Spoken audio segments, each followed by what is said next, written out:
তো এক্সক্লামেটরি করতে হলে হাউ এর জন্য আমরা লিখছি ভেরি, রাইট? আর যদি এ ভেরি দেওয়া থাকে তাহলে আমরা শুরু করি এক্সক্লামেটরি সেন্টেন্স আমরা শুরু করি হোয়াট এ দিয়ে। হোয়াট এ, হোয়াট এ লেখার পর আমরা কি করি, ভেরির পরের অংশ লিখে ফেলি আগে, অ্যাডজেক্টিভ সহ পরের অংশ লিখে ফেলবো। What a beautiful sight.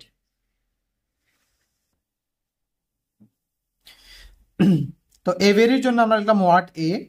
পরবর্তী আমাদের অ্যাডজেক্টিভের পরের অংশ যা আছে সব লিখে ফেলতে হবে। লেখার পর আবার আমাদের প্রথম থেকে শুরু করে সাবজেক্ট এবং ভার্বটা লিখতে হবে। ইট প্রেজেন্টস। আর লাস্টে আমাদেরকে এক্সক্লামেশন মার্ক দিতে হবে, right? It presents a very beautiful sight, এটাকে যদি আমরা এক্সক্লামেটরি সেন্টেন্স বানাই তাহলে হবে what a beautiful sight it presents. এখানে এ ভেরির জন্য লিখবো হোয়াট এ, তারপরে এ ভেরি থেকে শুরু করে এ ভেরির পরের অংশ লিখে ফেলবো, তারপর প্রথম থেকে শুরু করে সাবজেক্ট এবং ভার্ব লিখবো, রাইট? এভাবে আমরা অ্যাসার্টিভ সেন্টেন্সকে এক্সক্লামেটরি সেন্টেন্স করবো, অথবা অ্যাসার্টিভ সেন্টেন্স এক্সক্লামেটরি সেন্টেন্সকে আমরা অ্যাসার্টিভ সেন্টেন্স করতে পারবো।